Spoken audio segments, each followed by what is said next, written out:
há um elemento da crítica ao dado que diz respeito a supor que a receptividade ela trabalha de uma maneira tal que os seus resultados aparecem prontos. Então, portanto, a pura receptividade significaria dizer que você não precisa do auxílio da espontaneidade, você não precisaria de modulação nenhuma, você não precisaria de mais nada a não ser receber aquele pacote pronto, aquele pacote isolado, independente da sua história, também independente da sua biografia, independente dos seus interesses, mas também independente do que importa ou não importa, independente de se aquilo faz alguma diferença para você, para o seu projeto, para a sua comunidade ou não. Se aquilo faz alguma diferença para os seus valores, se aquilo faz alguma diferença para a sua sobrevivência ou não. Então a ideia é fincar numa receptividade que é, por exemplo, alheia a qualquer coisa que foi adquirida. Então, na formulação dos Sellers, a ideia é que você percebe dados sensoriais, e por perceber dados sensoriais, você não precisa adquirir nada para perceber fatos do tipo X é φ, X é P. É como se um fato fosse, digamos assim, uma consequência meramente da sensibilidade pura, uma consequência simplesmente de uma aquisição atômica, né, isolada de todo o resto. E quem articula, coordena, seria, portanto, o intelecto que vem depois. Esse elemento é quase como se dissesse as coisas, quase como se a gente formulasse da seguinte maneira: a receptividade ela atua de tal maneira que os resultados obtidos com ela, eles são resultados que já vêm prontos, são resultados prontos para o uso, resultados como é que se diz? Resultados já embalados para serem utilizados pelo entendimento, pela razão, pelo que for. Então, esse elemento da crítica ao dado é o elemento, digamos assim, é o elemento da crítica ao resultado da receptividade ser um resultado pronto. E pronto e isolado.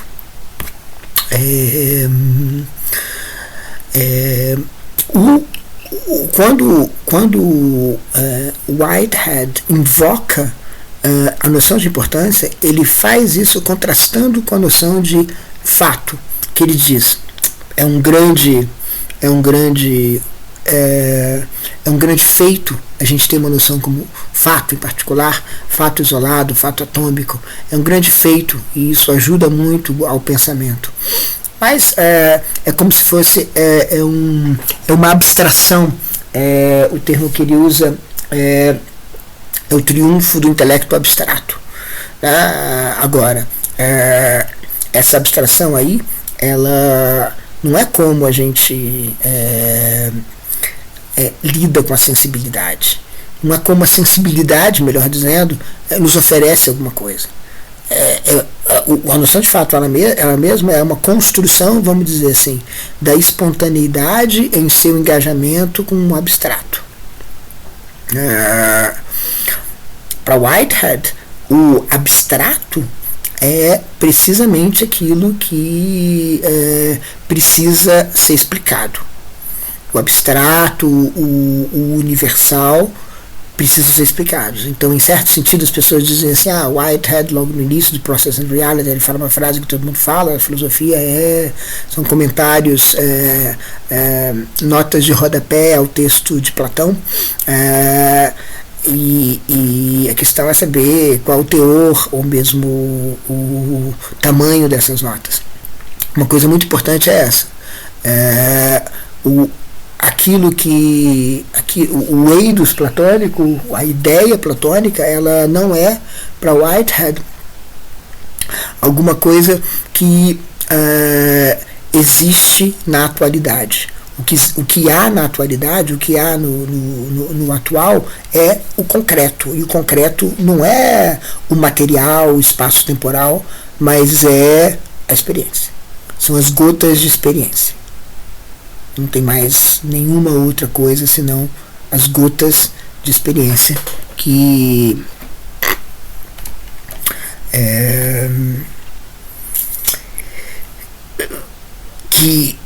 dão essa concretude. Então o abstrato, ele é alguma coisa que precisa ser explicado, e com ela, por exemplo, o caso do fato. O fato precisa ser construído, o fato ele não nos é, digamos assim, dado enquanto fato, né?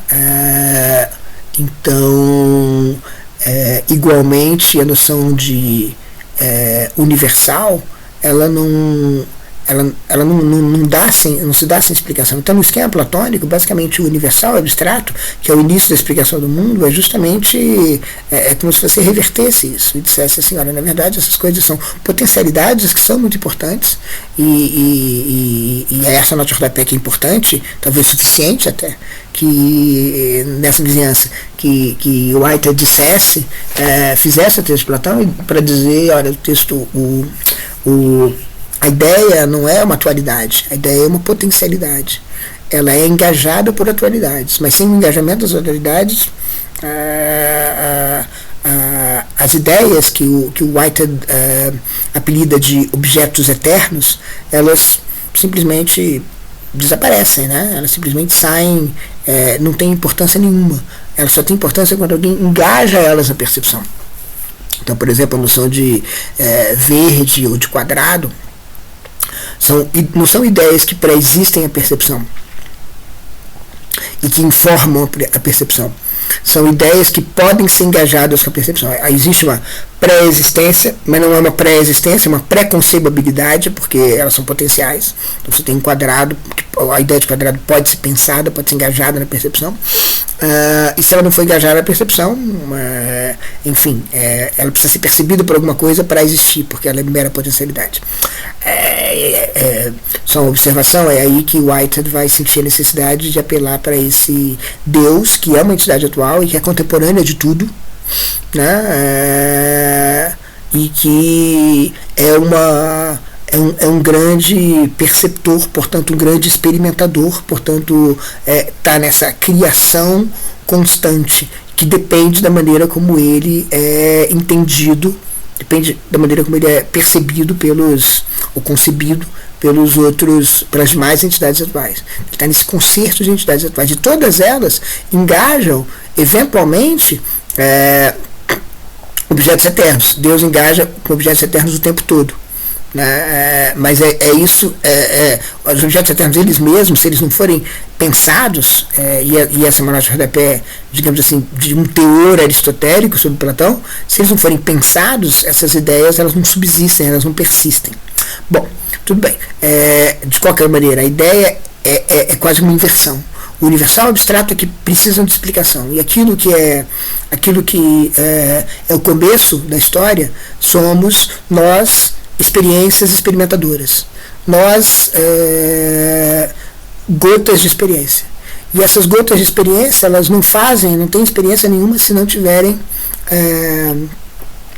uma capacidade de importância. E o que significa um senso de importância? E por que esse senso de importância surge aqui? Porque é apenas com esse senso de importância que você consegue, no final das contas, isolar um fato. A ideia de fato, ela mesma, ela não é um fato, não é uma coisa pronta, é uma tarefa realizada. Né? Queiram falar de fatos, queiram falar de questões de fatos, falem de questões de fatos. Né? E tentem decidir as coisas por meio de questões de fatos. Mas a experiência, ela não está balizada nos fatos. Ela talvez construa fatos, construa essas unidades atômicas. A experiência, ela está balizada antes naquilo que importa. Né? Sem uma noção de importância, a experiência não se dá. Então, e essa noção de importância, ela não é isolada de todo o resto. Essa noção de importância, ela é cósmica. né? Num certo momento, na seção 4 do item da conferência, do modo de pensamento, ele diz alguma coisa assim, a importância contrasta com o interesse, porque o interesse pode ser um interesse individual, isolado, enquanto que a importância é alguma coisa cósmica, que envolve toda a sua história dentro do cosmos. E essa importância, e essa noção é que baliza você dizer que uma coisa importa ou não importa, e no final as coisas que você vai condensar como fatos, né? Que você vai insistir que são fatos, que você vai considerar como fatos. Então, a noção de importância, nesse sentido, ela é anterior à atomização de um elemento da receptividade. Muito pelo contrário, ela é aquilo que faz a atomização e diz assim, o que importa e o que não importa. Então, é nesse sentido que a receptividade, digamos, vamos dizer assim, é por isso que a percepção whiteheadiana não é uma percepção de um dado, é uma percepção que está completamente comprometida e fazendo uso de uma matriz de importância que vai dizer quais são as diferenças que fazem diferença, quais são as diferenças que não fazem diferença. Quando você fala assim, o método científico ele captura fatos. Sim, ele captura fatos, mas essa captura ela requer anteriormente um senso de importância. Está também na unidade 4, antes dele expor esse caráter, mesmo dele expor no texto esse caráter mitológico, né? Mitológico no sentido de um caráter falso do fato isolado, esse caráter enganador do fato isolado. É como se fosse uma espécie de vertigem, e como se a ideia de uma sensibilidade, de uma receptividade pura, de uma sensibilidade pura, fosse ela mesma uma vertigem, como se a gente não tivesse nessa sensibilidade invocando um monte de ações de sensibilidade, de gotas de experiências diferentes que fazem que fazem eu obter o resultado que eu obtenho da minha percepção. Então é nesse sentido, é como se um mito do fato isolado fosse uma espécie de salto especulativo do mito do dado. O que eu quero dizer com isso é o seguinte, como se ela generalizasse, tá? Ela tornasse possível uma generalização, e essa generalização se dá por um salto especulativo. A gente falou um tanto de salto especulativo quando a gente estava às voltas de Meia-Sul nesse nosso percurso, mas basicamente o Whitehead estabelece um pouco o que é o método especulativo, dizendo que o método é justamente você sair de uma pista de decolagem boa o suficiente para você voar alto, né? E essa pista de decolagem é o familiar, né? Aquilo que está que é usual, que está experimentado, que está assentado, né? Que se concorda, né? E é um dos elementos muito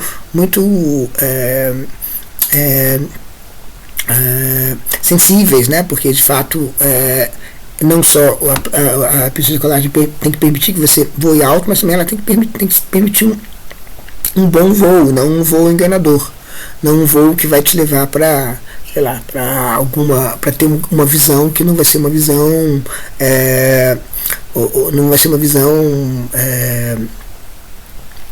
interessante, né? Não vai ser uma visão suficientemente adequada para aumentar a sua experiência. Mas notem que a própria noção de especulação, pensada dessa maneira, ela está associada a essa ideia de isca para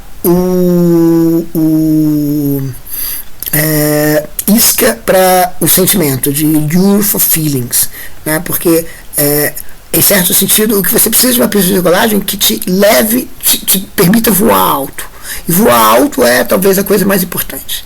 É você ter essas outras sensações. E porque se você não tiver essas outras sensações, todo o seu trabalho de, digamos assim, se você estiver interessada em investigar o mundo, todo o seu trabalho de investigar como são as coisas vai ficar limitado, porque quanto mais sentimentos você tiver, né, mais você vai ser capaz de entender a articulação das coisas. Mas não existe um ponto de partida em que os sentimentos eles são desprovidos de uma articulação. Né? Então, sentir mais é articular mais. É ter a capacidade de fazer com que uma nova sensação, um novo sentimento te dê, te conte muita coisa. E vai te contar muita coisa. Intuições sem conceitos são mudas, né? Na variante de Kant que McDowell prefere, ou preferiu no tempo do Mente e Mundo. Intuições são sensíveis, são mudas, elas não te contam nada, elas vão te contar justamente porque se elas tiverem senso de importância. E o White vai dizer assim, olha, intuições sem conceitos, intuições, melhor dizendo, já que a gente está ampliando isso, né, para além dos conceitos, intuições sem modulações, intuições sem articulações, intuições sem coordenações, intuições sem o senso de importância, nem sequer são concebíveis. Não é que você tem um fato isolado e eu não consigo ver o fato isolado, eu não consigo nem sequer conceber o fato isolado. Então não é só que eu não consiga conhecer, nota de rodapé, a correlação, mas eu não consigo nem sequer pensar a correlação, fora da correlação. Isso porque a correlação é a própria atividade da experimentação, e por isso o Meia-Sul vai dizer de uma maneira de pensar dessas, que é um sistema de metafísica da subjetividade, portanto inserida no contexto do esforço de absolutizar a correlação.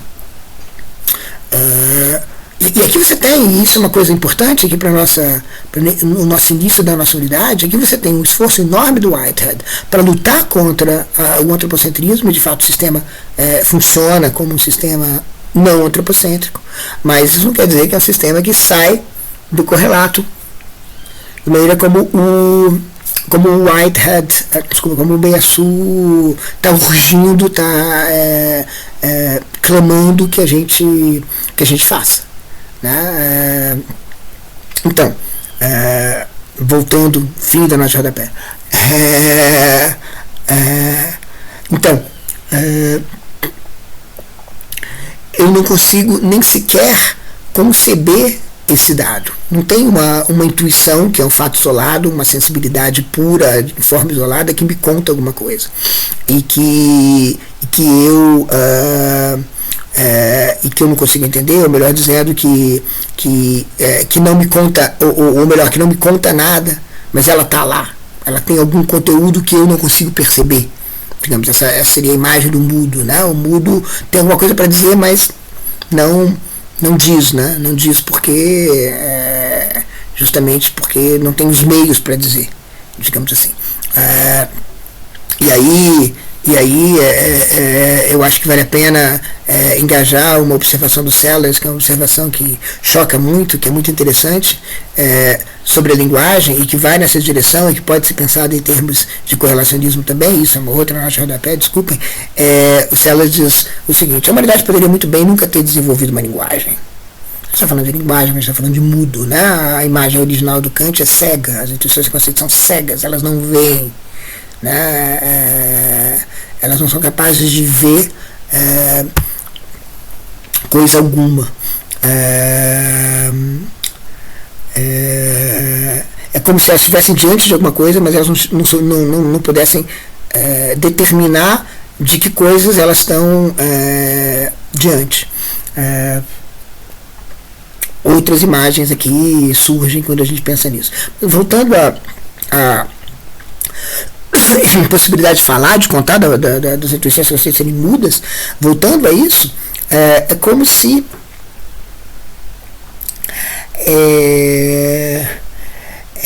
assim, o Sellers diz, a gente poderia muito bem nunca ter desenvolvido uma linguagem, mas nesse caso a gente não teria nada a dizer. Não é tanto que nesse caso a gente não teria os meios para dizer, a gente não teria nada a dizer, porque o conteúdo vem com a aquisição de uma linguagem, né? E isso é uma observação muito importante que tem consequências para vários lados, em particular, ainda na nota de rodapé, em particular para o argumento contra a linguagem privada do Wittgenstein, que está lá pela seção. Bom, classicamente se diz que está na seção 258 das investigações, mas está nas cercanias dessa seção, porque justamente a questão é que não tem conteúdo privado, né? Não tem nenhum conteúdo que seja independente da aquisição da linguagem. Então, o que, voltando à nota de rodapé, informado por ela, o Whitehead está dizendo a sensibilidade ela precisa de um senso de importância sem o qual ela não conta nada, ela não vê nada, ela não diz nada, ela nem sequer é concebível. A sensibilidade é um produto desse conjunto de articulações, de coordenações, que é sempre orientado pelo senso de importância, pela matriz de importância. Isso quer dizer o quê? Que você não tem fatos isolados sequer concebíveis, né? Isso também quer dizer o seguinte, quer dizer que quando você tem mais experiência, né, quando você vê mais coisas, isso te dá mais material para você articular, entende? Quanto mais articulação, melhor, né? Essa é a ideia, porque, como ele diz assim, ainda na seção 4,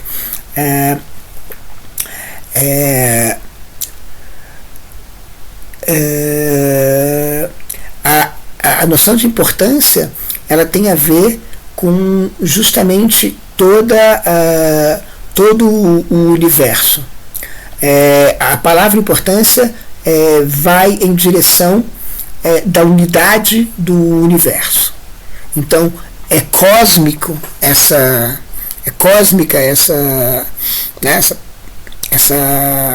passagem,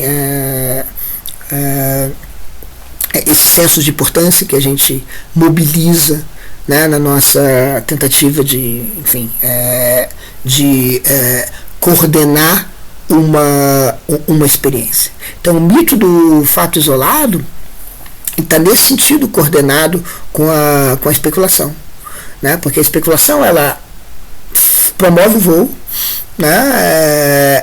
E te dá mais elementos, quanto mais sensibilidade, mais capacidade de voar você vai ter, e mais capacidade de articular, de conseguir ver alguma coisa da janela do avião você vai ter.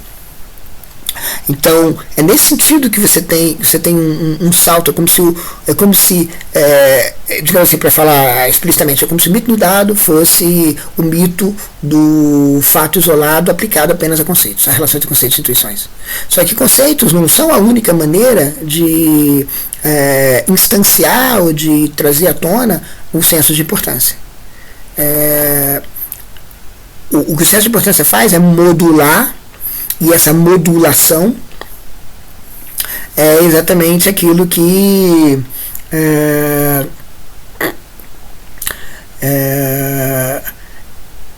os conceitos exemplificam, né, e que mostram que receptividade pura não há.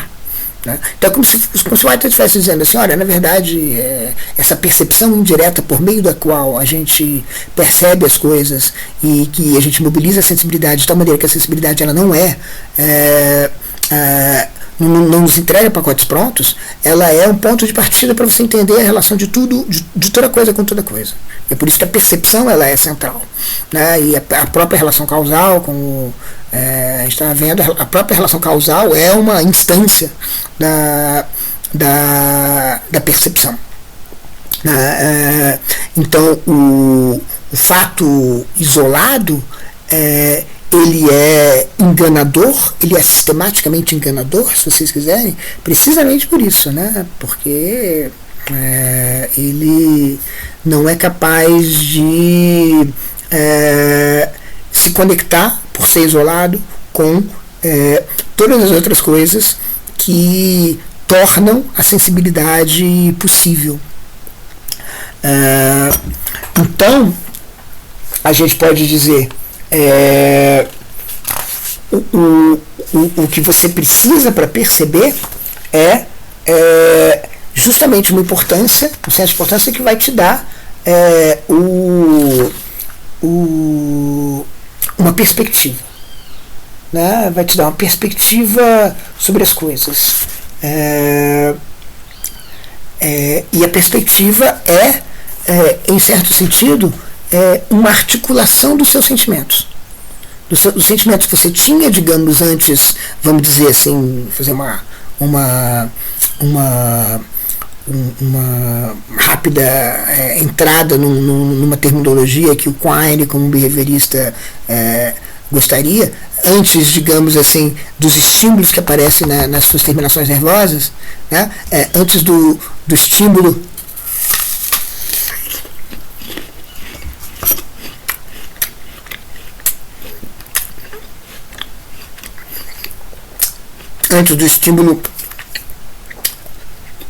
aparecer,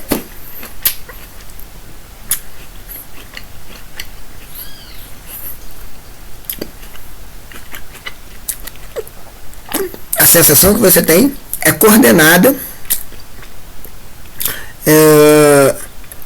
com as outras sensações. Porque se ela não for coordenada com outras sensações, ela não tem orientação nenhuma. E a perspectiva te dá um senso de orientação. Isso é muito importante, né, para Whitehead, um senso de orientação. Você não entende nada se você não tiver um senso de orientação. E um senso de orientação não significa nada menos do que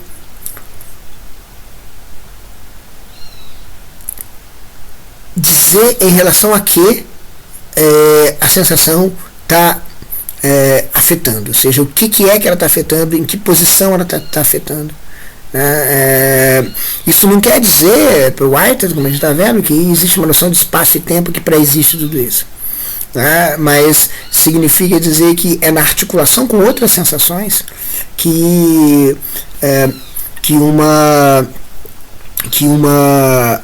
uma sensação vai te informar de alguma coisa. Ela vai te informar de alguma coisa, ela vai te dar um conteúdo justamente por causa dessa articulação, né? Por causa dessa capacidade de articulação que outras sensações te dão, e que essa posição de uma sensação no meio de outras sensações oferece como na forma de uma perspectiva sobre as coisas. Acho que essa relação com ter em mente essa conexão entre o mito do dado e o mito do fato isolado também não pode fazer de perder de vista uma outra coisa que eu também estava comentando na síncrona, que enfim, essa relação Whitehead-Quine. Quine não foi o tema da nossa unidade 1, mas ele está subjacente numa coisa que está subjacente, que subjacente a Davidson, que está subjacente a McDowell. O Quine defende, formula o segundo dogma do empirismo, o primeiro sendo a possibilidade de uma distinção com base em um princípio entre sentenças analíticas e sentenças sintéticas. Bom, modernamente a gente diz sentenças, modernamente que eu digo assim, freio para cá, a gente diz, generaliza um pouco essa distinção de sintético e analítico do jeito que Kant usava, do jeito que Aristóteles usava assim, o predicado está contido no sujeito, nesse caso é analítico. Um predicado que está contido no sujeito, né, quando eu digo, por exemplo, o cavalo tem 4 patas, então isso é analítico porque pronto, né? Ou um exemplo melhor, porque os cavalos às vezes não têm 4 patas, o triângulo tem 3 lados, o predicado tem 3 lados, está contido no sujeito, o triângulo. Essa é a definição de Aristóteles, com a qual Kant trabalha, quando ele pensa nos juízos que sim são analíticos, que não são analíticos, então são sintéticos, como por exemplo, sei lá, os solteiros são felizes, né, em oposição aos solteiros são não casados, que seria um juízo analítico, supostamente. E a generalização que se faz, ou seja, em termos de, em vez de dizer que se predicado está contido no sujeito, se diz que predicado, se diz que a verdade ou a falsidade de uma sentença analítica ela se deve simplesmente ao significado dos seus termos, enquanto que a verdade ou a falsidade de uma sentença sintética se deve ao significado dos seus termos e ao mundo, né? A gente começa através desse confronto com a experiência. Então, por isso que isso é um dogma do empirismo. Né? O primeiro dogma que Quine rejeita e que Davidson também vai rejeitar, e que McDowell vai instrumentalmente rejeitar, mas que, enfim, eventualmente vai repensar em outros termos, mas eu não vou tratar tanto disso agora. O segundo dogma, que é uma consequência do primeiro, é o dogma que você pode isolar o veredito da experiência, dizendo que o veredito diz respeito a essa frase, por exemplo, a grama é verde, ou por exemplo, a banana é amarela, ou seja, a experiência está te contando alguma coisa específica sobre alguma coisa, ou por exemplo, sobre o periélio de mercúrio, né? Então, a ideia é que, como consequência da rejeição do primeiro dogma, deve-se rejeitar a ideia de que as nossas crenças, as nossas sentenças, as nossas frases, as nossas emissões, elas enfrentam o tribunal da experiência isoladamente, né? Elas não enfrentam, elas enfrentam coletivamente. E aí, como eu estava dizendo, surge uma espécie de holismo da verificação, o holismo da confirmação, o holismo do confronto com a experiência, melhor dizendo, ou seja, para dizer de um jeito que vai nos conectar mais diretamente nesse vínculo com Whitehead. Bom, o mito do fato isolado, não sei se vocês vão concordar comigo, mas me parece que ele bifurca, tá, em dois. E isso é muito interessante de a gente pensar. Ele bifurca no segundo dogma, ele bifurca no mito do dado, que é apelidado por Davidson, como vocês sabem, de o terceiro dogma. Que é o dogma de que você pode distinguir um esquema de conceitos de um conteúdo empírico. Ou seja, você pode ter um conteúdo empírico independente de um esquema de conceitos. Por quê? Porque, em certo sentido, vamos lá, eu estava tentando mostrar antes que o esquema, em termos de dado formulado em termos de terceiro dogma, de mito do dado formulado em termos de terceiro dogma, o Whitehead estaria dizendo, com a rejeição do mito com a rejeição do mito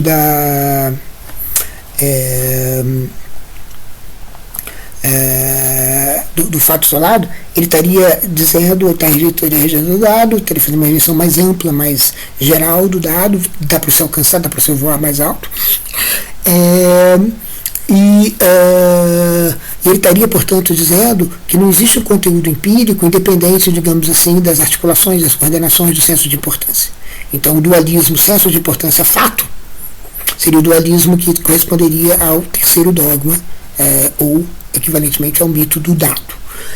Mas ele bifurca, ele gera esse outro dogma, essa rejeição, esse outro dogma, que é o dogma de que a experiência pode isoladamente nos dar um veredito qualquer. Justamente ela não pode, porque ela nos dá um veredito sobre uma massa crítica, como Quine termina dizendo, num texto de 40 anos depois dos dois dogmas do período, uma massa crítica, a experiência dá um veredito sobre uma massa crítica de sentenças, não sobre uma única sentença. Isso dá um veredito sobre uma teoria inteira. Para as pessoas familiarizadas com vocabulário em filosofia da ciência, isso está muito próximo de algumas teses que foram defendidas por Pierre Duhem no início do século XX, virado do século XIX para o século XX, e às vezes as pessoas chamam isso em filosofia da ciência de tese do Duhem-Quine, que é a tese justamente que a experiência não... você não tem você não tem um experimento crucial, para usar um termo que às vezes é usado, é reverberado por Popper, por exemplo. Você não tem um experimento crucial porque justamente a experiência ela não incide sobre um elemento atômico particular, ela incide sobre, digamos assim, a teoria toda. Você pode agora escolher, digamos, o Quine vai dizer o que você vai reformular nessa teoria. E pronto, a experiência, a rejeição do fato isolado um pouco vai nessa direção também. Só que é preciso ter cuidado, porque Veja bem, Quine é uma pessoa que defendeu, criticou o segundo dogma, rejeitou o segundo dogma, e demorou um bom tempo em convencimentos, em diálogos com Davidson para eventualmente rejeitar, eu não sei se alguma vez rejeitou completamente, o terceiro dogma, portanto o mito do dado. Isso significaria abandonar o empirismo, que é uma coisa que ele hesitou muito em fazer e tal, e de fato nos dois dogmas ele diz que se trata de defender o empirismo sem dogmas. Bom, beleza, tudo bem. Então, como é que é possível? Qual é a natureza desse grafo? É isso que eu estou querendo pensar aqui com vocês. De um lado você tem o mito do fato isolado, e ele gera duas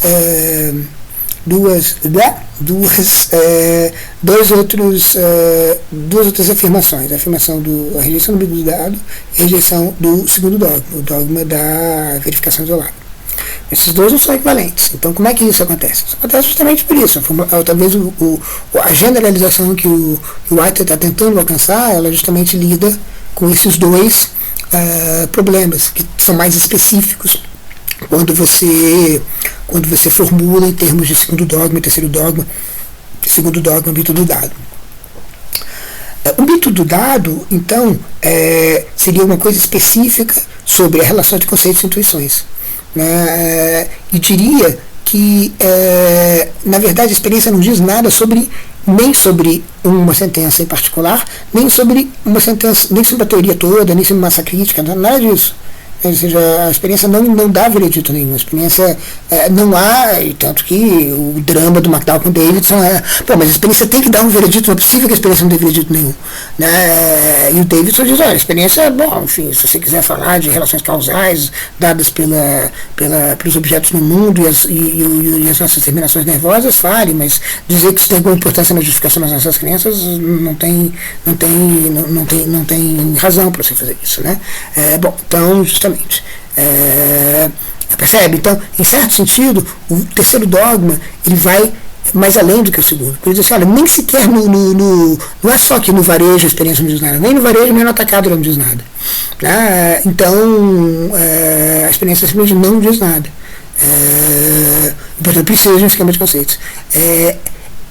A formulação do White é, sem dúvida, mais genérica, mais vaga, e é por isso que ela permite essas duas interpretações de duas coisas diferentes. Mas, no limite, numa interpretação, digamos, uma leitura mais forte, eu acho que ela está dizendo não apenas, ela está propondo não apenas uma rejeição do segundo dogma, mas também uma rejeição do terceiro dogma, também uma rejeição do mito do dado. Bom, corta. Uma outra coisa que eu queria ainda falar rapidamente é sobre a relação que a gente está começando a abordar, e agora já começando, mas já no cerne do rolezinho, a relação entre crítica ao correlacionismo e crítica ao antropocentrismo. Em certo sentido, a gente falava, usando o termo do Maurício Ferraris, de desencantamento, aqui com K, falando desse desencantamento, a gente dizia assim, sair de Kant significa sair do correlacionismo, e a gente tem visto gradativamente, de uma maneira, eu acho que está ficando mais clara, que significa também uma outra coisa, significa sair dessa centralidade do humano na experiência, enfim, na formulação da experiência e na relação da experiência com conhecimento.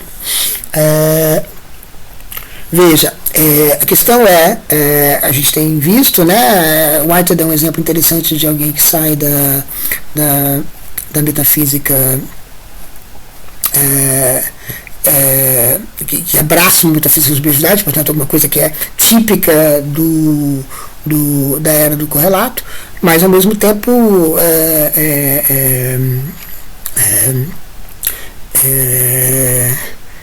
resolutamente rejeita uma centralidade do humano, ao tentar formular noções como a noção de experiência e, a partir daí, a noção de formulação de uma imagem do mundo, que estende as capacidades epistêmicas para além de para além do humano, enfim, na forma, por exemplo, de dizer que a eficiência causal é uma forma de percepção, etc. Então você tem uma resoluta crítica ao antropocentrismo, uma resoluta rejeição ao antropocentrismo, e ao mesmo tempo, talvez ainda uma filiação a uma certa, digamos assim, uma certa deriva do correlacionismo, a uma certa deriva, a um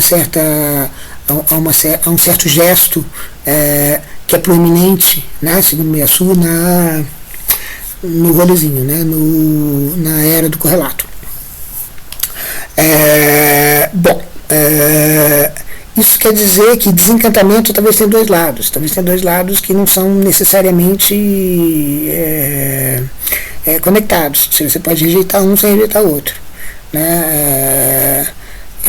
De fato, você pode buscar um absoluto que seja uma conquista humana, entende? Um absoluto para além da correlação, que seja uma conquista humana e que seja ainda humana, demasiadamente humana. Mas essas duas coisas assim brincam, né, de jeitos interessantes que vale a pena pensar. A correlação talvez seja pensada na crítica da razão pura, ou seja, nos termos da crítica da razão pura, como uma maneira da gente explorar os nossos conceitos, explorar as nossas capacidades transcendentais para entender do que a gente é um exemplo único que Kant conhece de sujeito capaz de ter experiência.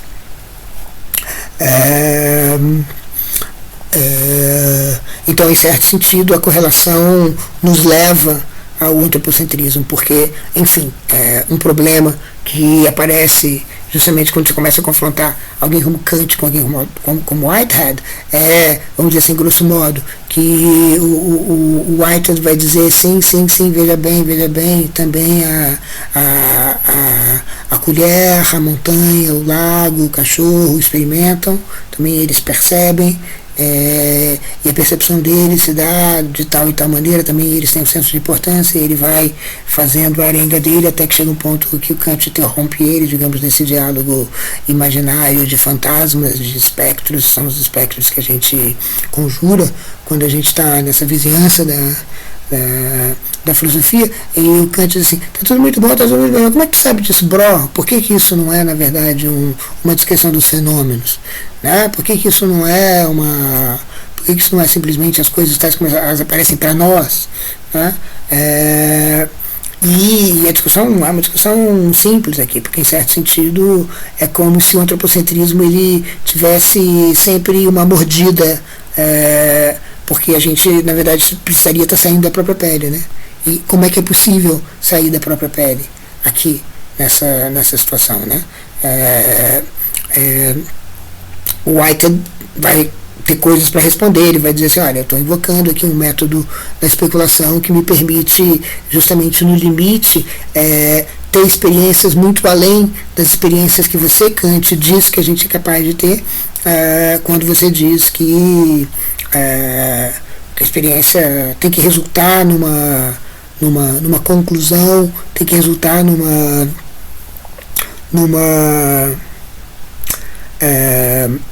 juízo que diga que as coisas são assim, de acordo com a experiência auxiliada pelos conceitos. A experiência se dá, a noção de experiência é muito, muito mais ampla. E uma vez que a noção de experiência é muito mais ampla, como eu estava dizendo, né, esse senso de importância orienta a própria especulação. Então eu posso ir para além e dizer assim, por que eu vou formular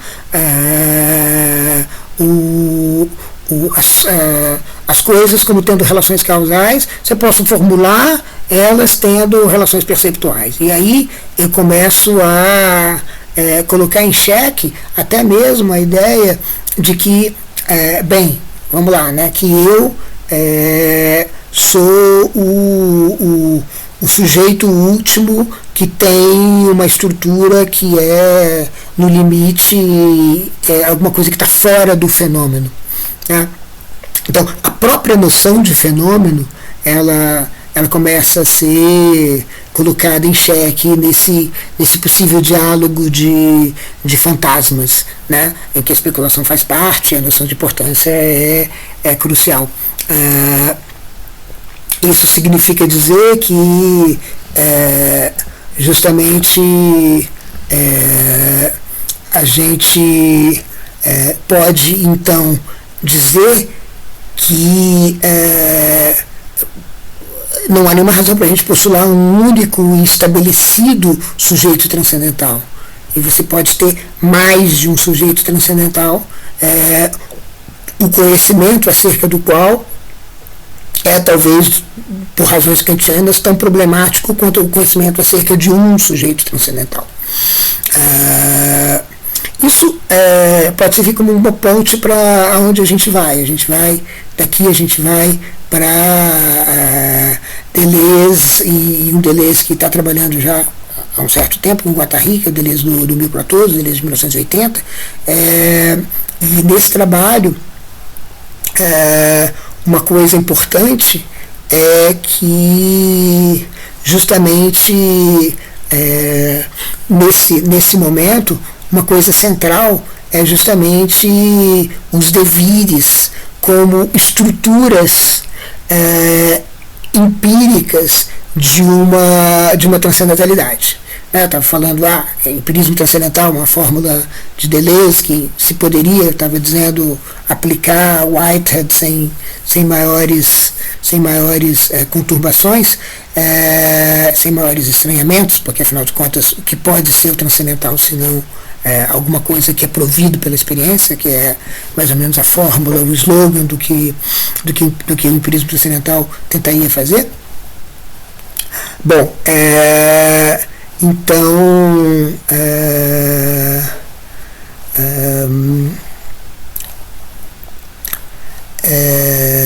então esses devires, eles incluem, por exemplo, o devir animal. E o devir animal pode ser tal que, na verdade, o sujeito transcendental se dissipe, né, em coisas que tenham capacidades animais, capacidades, por exemplo, que eu adquiri, vamos lá, na minha convivência com os ratos, que pode ter sido uma convivência muito maior do que a convivência que me deu origem ao meu aprendizado de conceitos, de capacidades conceituais, ou de uma linguagem pública, vamos. Então aí a gente vê assim, a fecundidade desse diálogo Kant-White, que em certo sentido é uma modalidade do diálogo entre a rejeição do correlacionismo enquanto